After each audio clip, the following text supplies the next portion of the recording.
Presiden Prabowo Subianto menerima Menteri Koordinator Bidang Pemberdayaan Masyarakat, Muhaimin Iskandar, serta sejumlah menteri lainnya di Istana Bogor, Jawa Barat, pada Jumat 3 Januari 2025. Dalam pertemuan ini, Presiden Prabowo memberikan arahan penting terkait agenda pemberdayaan masyarakat guna meningkatkan kemandirian dan kesejahteraan rakyat Indonesia. Dalam keterangan persnya, Muhaimin menyampaikan bahwa pemerintah akan memprioritaskan langkah-langkah strategis untuk menghadapi berbagai isu mendesak.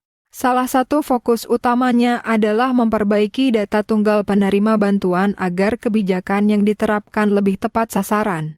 Presiden Prabowo juga menyoroti pentingnya peningkatan kapasitas dan kemampuan tenaga kerja Indonesia yang bekerja di luar negeri.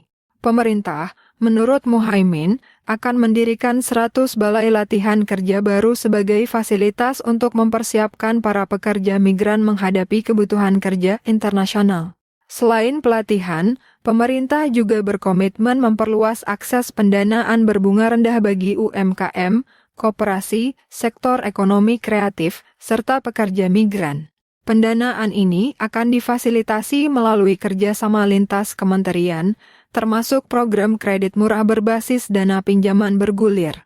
Pemerintah juga akan mengoptimalkan program bantuan sosial melalui pembenahan data penerima.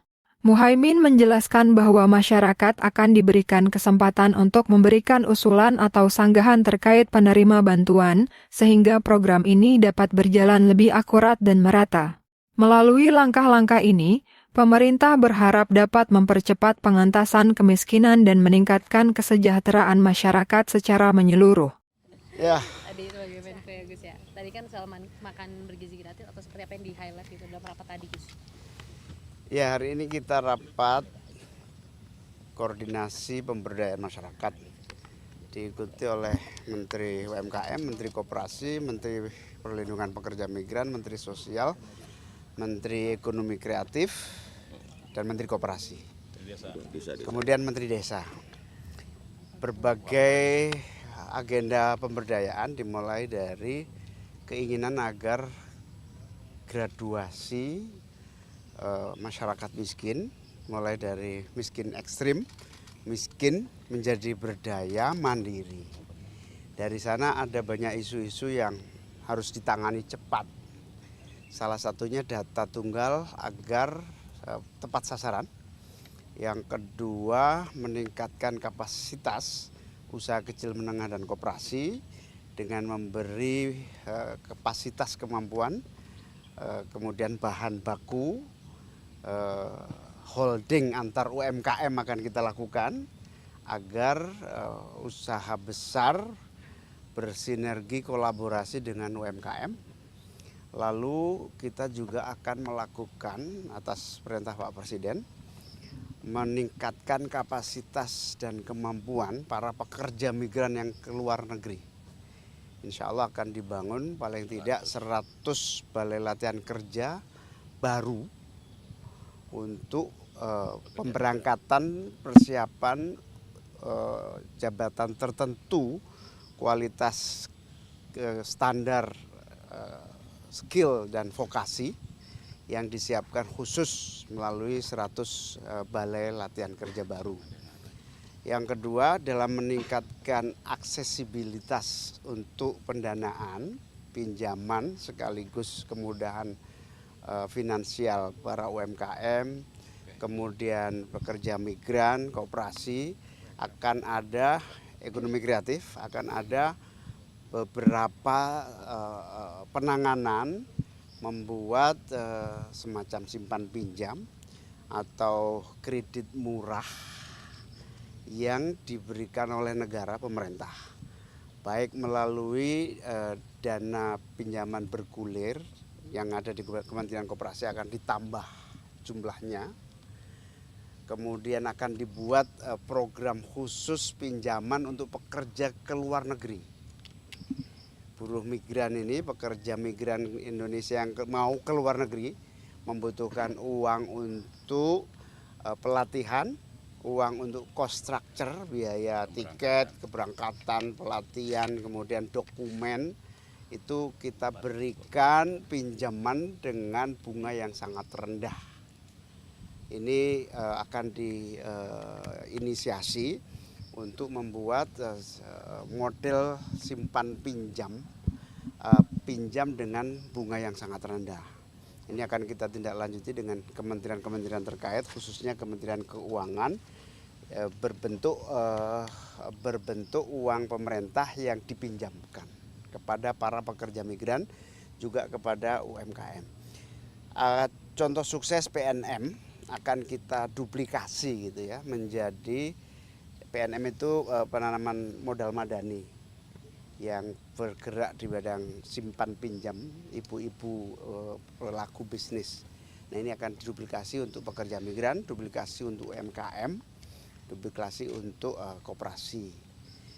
Berikutnya optimalisasi bantuan sosial melalui Kementerian Sosial juga dilakukan berbagai pembenahan, termasuk kepada para kaum miskin yang layak mendapatkan bantuan boleh diusulkan dan boleh disanggah, yang sudah tidak miskin tapi masih mendapatkan bantuan boleh disanggah melalui Kementerian Sosial, atau yang belum mendapatkan bantuan silahkan disanggah. Silakan diusulkan. Pokoknya gini, tidak ada satupun orang miskin di Republik ini yang tidak mendapatkan bantuan. Itu yang paling akan kita lakukan dalam waktu cepat. Kita juga akan membuat acara bersama Bapak Presiden melalui Menteri UMKM, yaitu pembebasan utang, penghapusan piutang sejumlah tahap awal ini 67.000 penghapusan piutang yang akan dilaksanakan langsung oleh Presiden dalam waktu dekat. Saya kira itu poin-poin hasilnya. Intinya pemberdayaan masyarakat itu akan ambil langkah-langkah, termasuk Pak Presiden juga ingin membuat sekolah khusus untuk anak-anak yang tidak mampu tapi masih di bawah naungan orang tua, dibina langsung khusus dalam sekolah rakyat.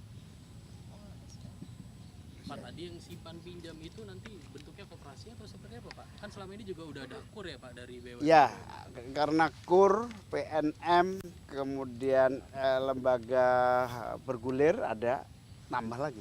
Kita tambah. Tapi itu semakin banyak. Pak? Intinya gini, punya pemerintah. Intinya kita ingin menambah akses permodalan dengan bunga rendah. Persiapannya berapa banyak, Pak? Berapa triliun mungkin, Pak, untuk? Ya, bisa 20 triliunan total ini. Bentuknya kayak dana abadi pendidikan gitu. Dana abadi pendidikan, dana abadi bergulir.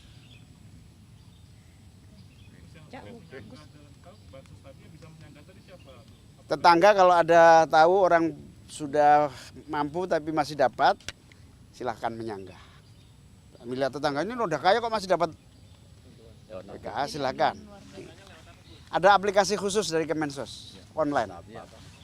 Cek bansos. Cek bansos. Aplikasinya cek bansos, di situ ada usul sanggah. Jadi boleh usul, boleh sanggah dengan bukti-bukti yang cukup tentunya ya. Nanti ada poin-poinnya yang usul saya belum dapat. Ya. Usul ini kok sudah kaya tapi kok masih dapat. Nah, buktinya ada. Itu apa aplikasinya namanya? Cek bansos. Cek bansos. Yang belum menyangka siapa, Gus? Ya tetangga yang usul. atau perang Masyarakat. Wartawan lebih-lebih. Ya. Gus, ini agak kepo dikit Gus. Selain dari program di dalam tadi kan ada Hotman Paris juga ya. Ini boleh Oh, beda ruangan. beda agenda atau Beda agenda. Beda tamu. Oh, iya. Beda pemberdayaan. Mungkin dilibatkan atau apa perannya begitu Gus? Oh, enggak ada. Oke. Beda tamu. Kalau untuk yang sekolah Oke, ya. tadi itu di setiap daerah nanti dibangun. Belum, baru uji coba 3 titik dulu. Di mana itu? Jabodetabek. Itu di bawah Disdip atau di bawah? Kemensos. Itu yang nanti yang sekolah di situ yang diutamakan yang seperti Yang tidak mampu. Yang ekstrim. Miskin ekstrim. Sebetulnya diutamakan boardingnya ya, yang paling penting itu. Sehingga gizinya tertangani. dan itu bebas biaya. Iya, kita uji coba. Terus kenapa di Jabodetabek ini kan? Yang paling banyak orang ya, Terus sejauh ini kan juga insentif yang diberikan pemerintah kan cukup jangka panjang ya. Sedangkan kemarin inflasi kita di 2024 itu paling rendah sepanjang sejarah 1,57%. Kalau dari pemerintah insentif yang untuk jangka cepatnya nih untuk menyelesaikannya ada nggak Gus? Menteri Keuangan itu yang tahu ya detailnya. Menko.